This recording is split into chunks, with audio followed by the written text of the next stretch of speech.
today's video. I talked to Penny Taylor. Penny Taylor was a teacher of mine when I went to a special educational needs school. Today we talk about what I was like in school, what made Penny get into SEN, and what Penny thinks needs to improve in the educational sector.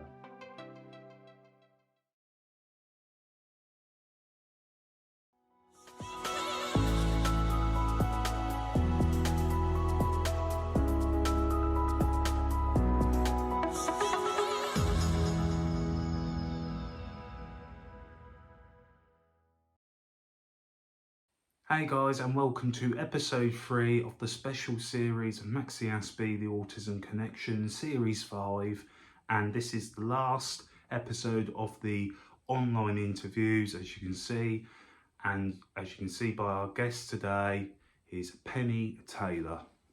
The first question I ask everybody is, what is your connection to autism? So I have worked with children with SEN for over 20 years, and through that, so predominantly social, emotional, mental health, but within that bracket comes children with autism. And obviously for people that are watching, that's actually how me and you first met. I mean, we look back at, what was it, 2011, I think? It was a long time ago. Yes, yeah. 2011, I think, was the first, because I was in year 7, 2009, and I joined the school in 2011. So in year 9, I joined the school. I suppose that leads me to the other question for you, because obviously, you know, you were very popular at the school. I mean, there probably was at times where you felt that you wasn't because of the environment, right? It could be quite a tough environment to be in, and you know, my hats were always off to you and the rest of the teachers, you know, because the sort of things that you had to deal with, you know, that sometimes that behavior of it just getting too much for them, and you know, you'd end up getting hit or spat at or sworn at. You know, how was that for you dealing with those situations? And when you got into teaching, did you ever think those situations would happen? No, it all sort of happened by default, really. I found when I was teaching in mainstream that I was drawn towards the challenging children, and I got more from working with them, and I seemed to be able to connect and understand them. And I think for me it's all about relationships, so you've got to have that relationship with the child you're working with and understand and never take it personally. So whatever behavior I'm faced with, it's absolutely nothing to do with me normally. It's what has been brought in or what their background has dealt them, and therefore it's just trying to understand that, try and support that, and make adjustments throughout the day so that they can do the best that they can do in the environment that we're in. It wasn't easy, and SEND was never wasn't my goal when I started, but it's where I ended up and where I felt that I fitted the best. Yeah, I think that's a really good answer, to be honest, because you know, I always used to think when these things happened, it's like, why are you guys coming in? You know, why are you coming in the next day and wanting to do this? But I generally felt at school it was because everybody cared. It was probably the first time where I went to a school where, honestly, every school I ever went to, it felt like the education was like the main focus, right? And that was the priority. And when I joined the school in question where you was at and where I was at, it was the first time I went to a school and actually I felt that my health and my well-being was more of a priority. And don't get me wrong, we both know at times not only it was very hard to teach in those classes, but also from my perspective, it was very hard to learn because of the people around me. A bit of a sort of self-centered question, really, but what was your first impressions when I walked into the room on that first day at that school? I think you and I both know that your class group were a very challenging class group, and they were very mixed. So we had some very big, large characters and behaviours, and then yourself within that. I felt that you were quite quiet isn't the right word, but you were there you wanted to learn and you were engaged and actually made that group easier to be in because you were wanting to learn and to just to be settled, I think, and to be welcomed.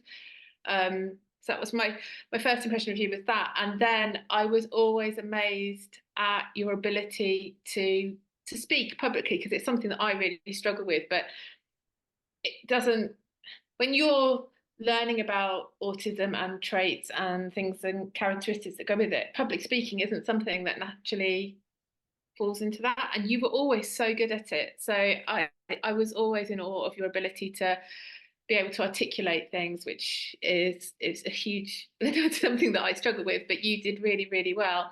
Um, yeah, it was a challenging group, and to be honest, I had to really think on my feet with that group and have to have things in place to help the lessons go by smoothly.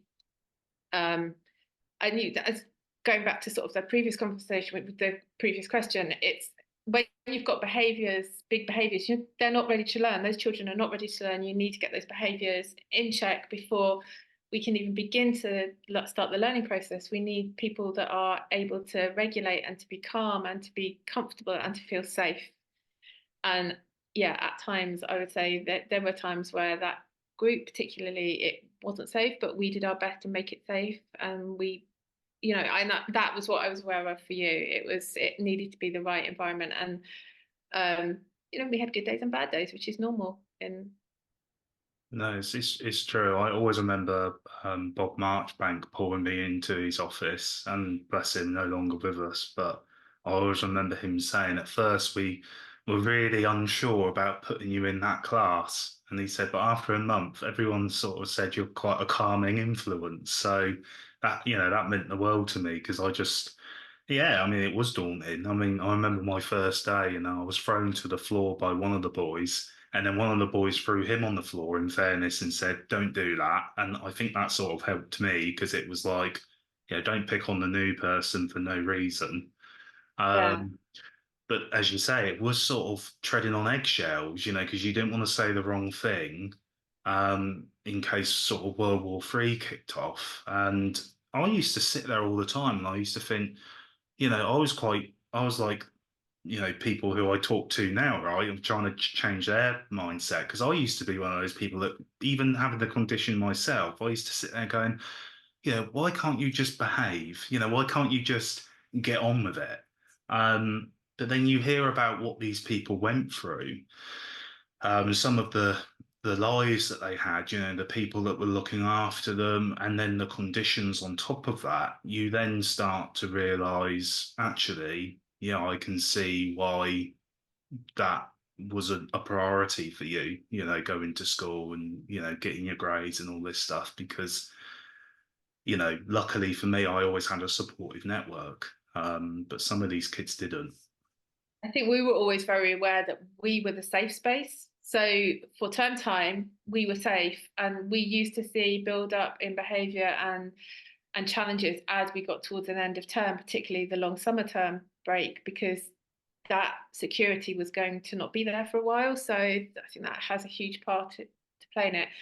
And then the challenges within, so everybody presented differently. And for some, actually, school wasn't, they just didn't want to be there. They wanted to be at home because that's where they felt safe. So it was a real mixed bag of challenges.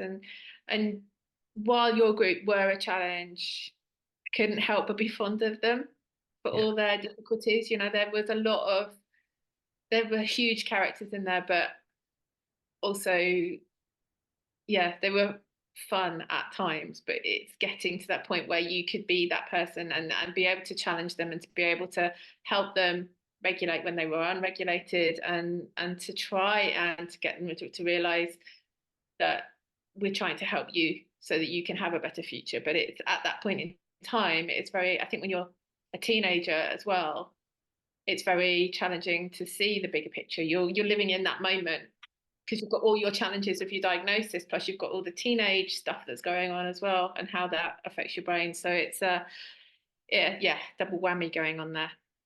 And it's hard to tell at the time, isn't it, as well, because you're so in that space of you don't know why you're acting a certain way or you don't know why you're feeling a certain way. And then having those conditions on top, as you say, just spirals it massively more.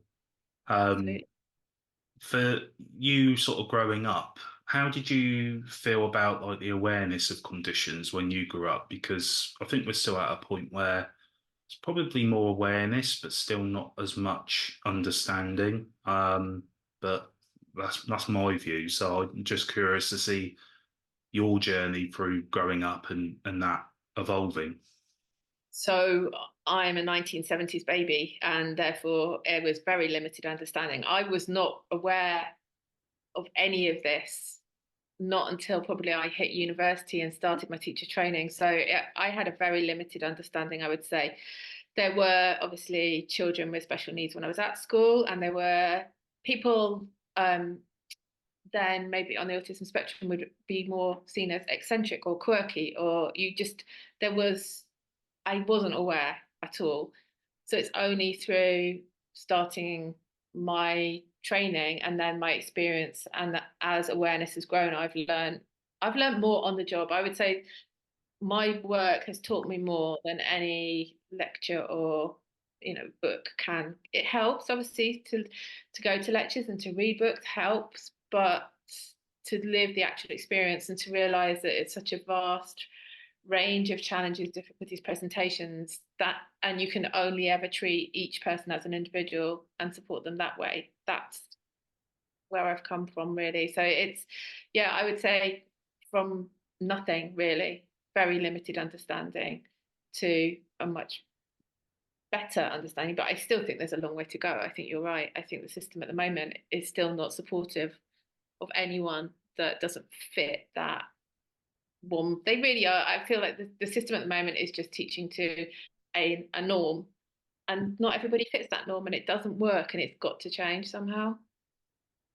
I completely agree. I was speaking to someone earlier and I said it's like everything seems to have evolved, like cars, in terms of like get to work on the horse and wagon and now you take a car to work, medicine, you wouldn't give the same medicine that you gave 100 years ago to someone now. But education's still in that sort of ground where if you really look at the fundamentals, it's still English, science, maths really important to learn. It's some of the subjects that are taught through school are still the same. And one of the biggest benefits, I think, going to the school that I went to, that you was at, was they also taught those life skills as well. I remember leaving school and having like a national record of achievement, and we got every grade that we could, right? But it was those more life skills as well, like how to write a resume or what you're going to do when you go into the world. And some of those people were ready for that advice, some people wasn't. But I think it was so valuable to be taught that because I know so many people that went to mainstream school that have got a lot more higher qualifications than I have, and it's like how do you write a resume or how do I read a bank statement or all these real important life skills that people miss. Yeah, it's difficult. I mean, I think from my own experience, I don't think I was particularly academic at school. I struggled, and it was a struggle. And if you didn't there wasn't the option of as much support at the time. So I fought my way through and managed to get here. But I think things, in a way, there's more support, but it's to access that support is really challenging, and you have to jump through so many hoops now that it's almost impossible. There has to be a change, but I don't know when that change will come. And while that change isn't happening, then schools like the school where I met you is they're very needed. In an ideal world, inclusion would happen and it would all be wonderful. But at the moment, we are not there. So special schools and intervention centres and pupil referral units are needed because of the job that they are doing, and they are providing that support for those children that do not fit the mould as is perceived as being. What did you find your biggest sort of block slash barrier or frustration being a teacher? Whether that was support from higher up or support from government or what did you find was your biggest sort of why don't they get it? That mainstream or when we were in the special school? Let's do both. Let's do both. Right. Why not? I think in mainstream, the pressures have grown considerably in things. It's all the stuff that is extra to what you're actually doing the job. There isn't enough autonomy for teachers now, and you have to meet standards and you have to show that you're making progress, and the paperwork is relentless. So that is one pressure. And then when you have send children within that environment for the teacher, it's a real challenge because they've got to meet all these standards and provide all the data and all the rest of it, and then try and meet the expectations for the send child as well. It's a huge challenge. Especially with the Uh, numbers of these schools now. I mean, some mainstream schools, the class sizes for someone who's got conditions would just be completely unbearable. I think, Um, funding is a huge issue there. There's not enough money in education at the moment. Um, Within the special school environment, challenges were different. And off the top of my head, I'm struggling to think of what they were at the time. I think um, it's a much more supportive environment and the expectations are different. And it's where I feel I fit. So it wasn't so much of a challenge in that respect. I think I was there when the changes from statements to EHCPs were coming in. So that was difficult. And we had at least five different local authorities who were all doing things differently. So that was a challenge. yeah, Although that paperwork was supposed to make everything similar, every authority was doing it slightly differently. And I think now, although when that's the whole EHCP system was brought in and the changes to the SEND code of practice, and that felt really positive at the time, it isn't meeting its needs now. So I think the challenges have changed again, and that to some extent is linked with funding as well, I think. that's what is really interesting on that because there's so many systems that do change, and it's a bit like, well, that's just going to make things even more complicated.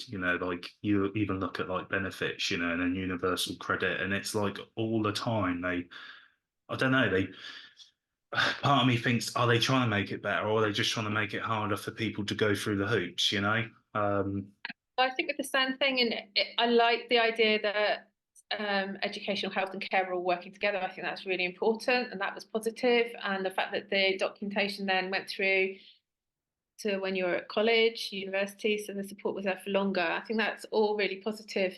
But I think as governments change and situations change and it's we're not finding the bits that work and we're not working on those and it's just it isn't meeting its needs at the moment. I've always thought, and hey, I'd love to get your opinion on it because, at the moment, like the waiting list for diagnosis is like 4 years or something stupid like that. And I've always been a real advocate of if you're at a school where they've got special educational needs or a SENCO, I really think to unburden the NHS, it would be a really good idea to allow teachers the ability to diagnose. I think that would help, but I don't know. I don't know.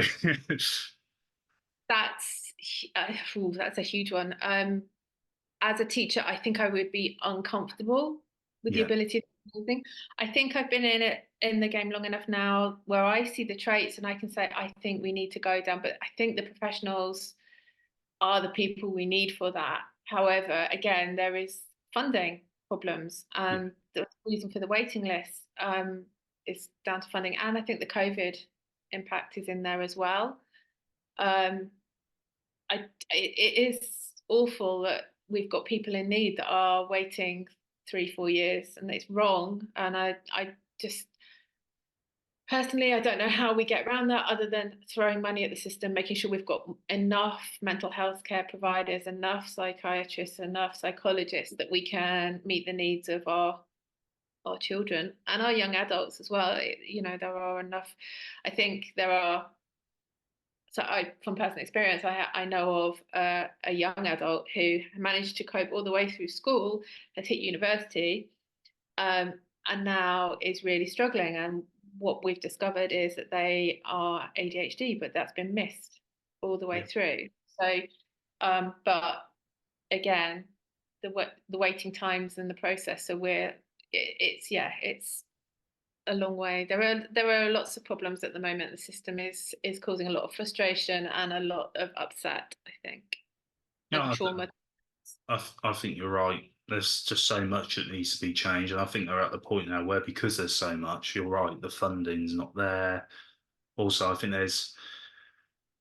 think also a lot of people get worried about going into the job because, if you don't understand it and you are hearing stories of the bad experiences teachers have, it's going to make a lot more people as well think, oh, hang on, if someone might listen to this and go, oh Jesus, Penny was punched and spat at. Do I really want to do that? But I'd always say it's worthwhile when it's rewarding. But I can definitely see why people might think, oh God, I think it's you've got to be in the right headspace to do it. It's not for everybody, and I think like I said previously, it's understanding where that behaviour is coming from and not taking it personally. That's the way it's always been for me. Is I can see why you're behaving like that. So it's how do I support you, and we can move on from this and make life easier and give you the ability to be able to self-regulate, to understand that it's okay to not be okay. I think one of the issues, going back to what we were talking about, is also the stigma around mental health, and that until that decreases and there's a better understanding, then this problem is also going to keep continuing. So obviously you then, well, we both ended up obviously leaving these schools. So what did you end up going into? And if you could tell us more about what you do now, that'd be amazing.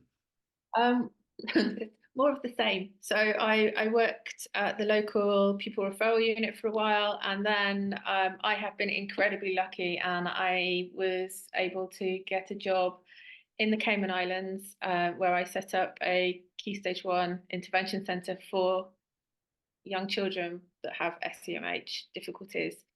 And we have four intervention centres, so going from Key Stage 1 all the way up to Key Stage 4. And we have one communication interaction unit as well. And I now manage all of those facilities. So I've been incredibly lucky to be able to come out here, experience a different culture, a different way of working, but also to continue with my passion and supporting these children. So yeah, I've been very lucky. And they're very lucky to have you, as I was at that time when I needed it. And I think there'd be hopefully a lot of the people that went to the school watching this thinking, wow. Yeah. Um, but no, I just want to say, obviously, thank you for your time. And I'll ask you one more because, hey, why not? If there was one thing that you could change about the sort of education sector and government sector, what's the one thing do you think that you would change? Bit of a hard question, sorry. There would be more than one. Have I more than one than if you think, want. yeah, I think increased understanding and acceptance and more money, better training. I think there's if you go back to teacher training, there is very little aimed at this particularly. I think that's probably improved a lot since I was at training, but I still think teachers are taught how to be the teacher, but not necessarily these are some of the behaviors, the challenges you're going to see, and this is how you deal with it. And I think, I think courses do touch on it, but probably not in enough depth. So I think and then teachers training throughout their career focused on supporting students with social, emotional, mental health challenges. And yeah, so it's understanding, money, training. No, I couldn't put it better myself, to be honest. We should start a campaign. That should be the slogan. Yeah. But Yeah, no, thank you for coming on. That's been amazing. Thank you. no worries. Thank you. Good to see you.